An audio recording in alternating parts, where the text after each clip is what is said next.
Greetings, mortals. There's actually an ancient prophecy with your name on it, and I can prove it using a very special guest and the Matrix. The special guest isn't from the Matrix, so sorry, no Keanu today.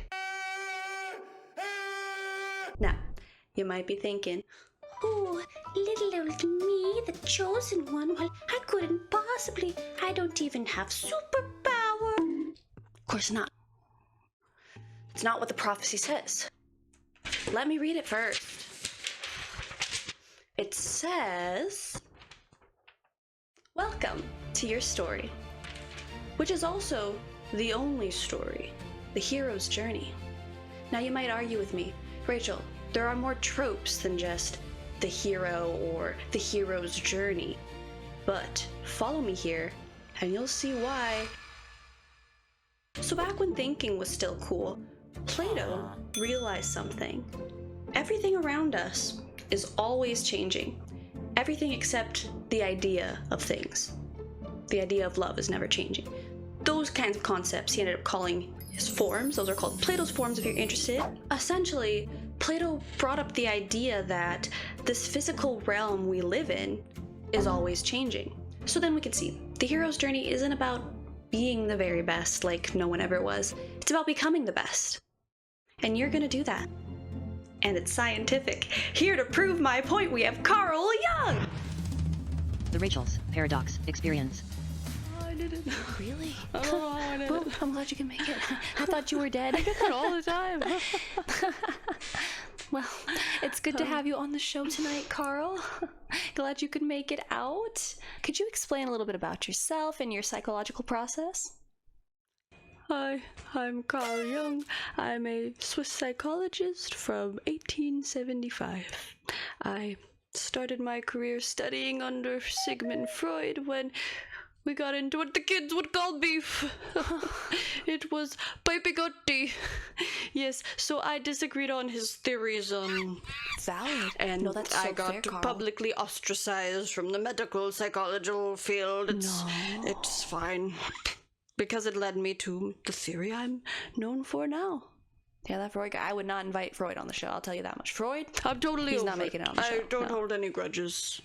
It's fine. Okay. Can you walk us through how you developed your theory? So the theory that I'm known for now is the collective conscious and unconscious in civilization. So I was studying different civilizations that have been active throughout history. I even took a little trip to Africa. Fun little trip. Love that for you, Carl. And I found that all of these places, centuries apart, miles apart, somehow are having the same dreams. Everybody, everywhere. And then I came to the conclusion that humans are all connected through a collective conscious and a collective unconscious. Wow. And in order to become the best versions of ourselves, we need to address our shadow, the darkest parts of ourselves that are deep. repressed, that we aren't aware of. That's so interesting. Then later on in my studies, I found that there are recurring themes in personality. Same. Places that are far away from each other, never talk to each other, will have the same archetype of a mother, of a father, of an outcast, the black sheep, all those kinds of things. Even though that they haven't spoken to each other, they're experiencing the same things. I think I've heard of archetypes actually. Yeah, those are so fascinating. Yes, it's fascinating, and each archetype eventually guides us into self-realization. This is a process that I called individuation. Individuation. Here, let me give you a direct quote from me on individuation. So, individuation is a biological process, simple or complicated as the case may be, by which every living thing becomes what it was destined to be from the beginning. Well, Carl, that is such a fascinating concept that you discovered there. We'll be talking about that more, but thank you so much for coming on to the podcast. So in the podcast, Carl confirms through his study of a global repeating pattern that every personality eventually evolves. Did we basically already know that? Yes, but now I proved it with science and you can't argue with me in the comments. I I don't think you understand what this means for you yet, though, so keep listening, because it's not a matter of if you become who you've always wanted to be. It's a matter of when. Looking at the Matrix, individuation is what happens when Neo finally becomes the one. When Neo meets the Oracle, he's still in his doubting himself phase, just like you who's watching this video, but the Oracle never says the exact words to him, "Neo, you are not the one." That's just what he takes from the conversation. That's what he thinks is being implied by the Oracle. You already know what I'm going to tell you. I'm not the one. Sorry, kid. But you see, the Oracle isn't a truth teller. She's a catalyst. Everything she says is not necessarily a guarantee, it's a permission slip. And don't worry about the vase. How did you know? Oh, what's really going to bake your noodle later on is, would you still have broken it if I hadn't said anything? She knew Neo needed to feel worthy, but if she were to just tell him that, it would mean nothing, as they established that he doesn't even believe in that kind of stuff, like psychics. So instead what she does is present him a path or a journey to worthiness. Morpheus. He almost had me convinced. Poor Morpheus. Without him, we're lost. Yeah, Neo. Classic Morpheus. He does that. He has hope. Yeah, we really need him in this community. He's a pillar of this community because of the hope that he has, and like without him, everything would come tumbling down, and oh, it's just a real shame what's gonna happen to him when he dies and sacrifices himself for you. What? Of course, if you save him, you'll die, so... You're going to have to make a choice. Blah, blah, blah, blah, blah. Later in the movie, Neo can't defeat the agents, and he dies.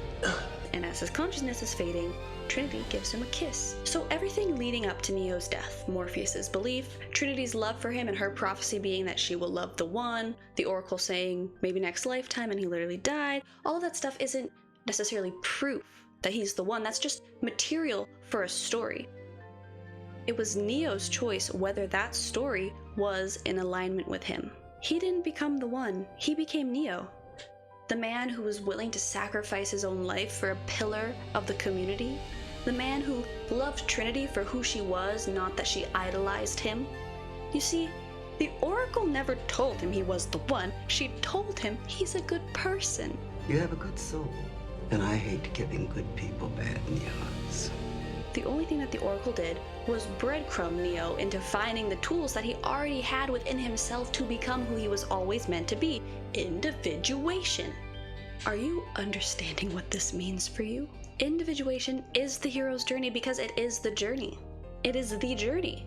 So it's your journey too. You have already been fulfilling the prophecy. You are already on your way to self-actualization. Just the fact that this video resonated with you, you watched this video up to this point, there is a spark inside of you listening to this, even if your mind doubts it. Now imagine how the world could change if every single person gave up the self-doubt and did this, became themselves. You not being yourself is actively harming the world. You are doing a disservice to the entire world by not being yourself, by not being your best self, the you that you want to be, the you that makes you happy. We see this all the time. When people are not being their authentic self, they're in the TikTok comment section arguing with bots. Please save us. If you still have doubts, that's totally normal, totally fine. I'm being dramatic. This is what's gonna happen. Just like when Neo walks out of the Oracle's house, you're gonna change the video, turn off the video, go back to doom scrolling. You're gonna forget all about this. But in the back of your mind, when the time is right, you're gonna remember you have the permission. Now you get to be who you want to be. Do you think you are the one? Honestly, I don't know. You know what that means? It's Latin. Means know thyself. I think we all are the chosen one. Yeah, I guess I think